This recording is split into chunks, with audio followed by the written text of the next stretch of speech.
СССР доору, тагдыр. Адамдарды сыноодон өткөргөн мезгил. Чырак көркөм тасмасы белгилүү акын, жазуучу, Кыргыз Республикасынын маданиятына эмгек сиңирген ишмер Мусакун Сатыбалдиевдин Бейиттеги Бозторгой романынын негизинде тартылган. Тасма Мусакун Сатыбалдиевдин 1950-60 жылдарга туш келген жаштыгын камтыйт. Ай, доктор келин, ай талаага төрөп салды. Баланын буту кыймылдабай калыптыр. Мусакун Сатыбалдиев тубаса буту оорулуу. Мектепке 14 жашында гана барууга мүмкүнчүлүк алат. Өспүрүмдүн өзгөчөлүгү тагдырдын сыноосун туулгандан тартып, бирок моюн сунбай окуйм, билим алам деген аракетин камтыган кадрлар жүрөккө жетип, көрүүчүнү көптөгөн ой толголорго жетелейт.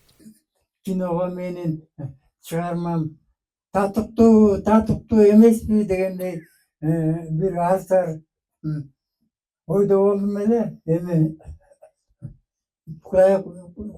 Кудайга шүгүр ушу фильм мына бүтүп бүгүн ушу бета шаарында отурабыз. Мусакен жөнүндө ушу кинону тартсак деген идея мурда келген. Бирок ошону турмушка жүзөгө ашырыштагы кыйын маселе экен. Анан кино тартыштагы мындан өткөн азап да жок экен такыр.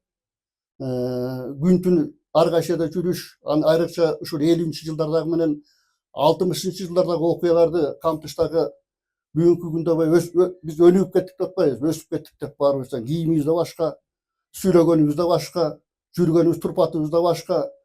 Анан үйдөгү азыркы турмушта колдонуп аткан баарыбыздын эмелерибиз дагы эмгектик куралдары болобу же башка эмелер болобу баардыгы өзгөрүп кеткен, башка жаңыланып кеткенбиз да. Ошол 50-жылдардагы жанагы ат арабаны табыш, дөңгөлөктү табыш, жана башка маселелерди табыш, ошо даже керек болсо ошо пионердин галстугун табыш да кыйын маселе экен, кийимдерин дагы. Мына ушундай оор машакаттарды баарын башынан өткөрдүк. Тасма мамлекет тарабынан каржыланып, жеке демөөрчүлөр тарабынан да колдоого алынган. Ысык көлдө тартылып, чыгармачыл топ 1 жылга чукул иштеди.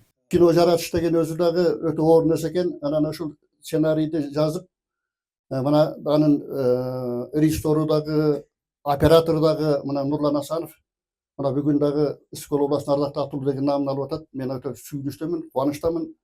Ушул сыйлыктарын кут болсун алтыным. Алгач Каракол шаарында, кийин Жети Өгүз, Ак Суу райондорунда да коюлуп, көрүүчү толук аншлаг менен тосуп алды.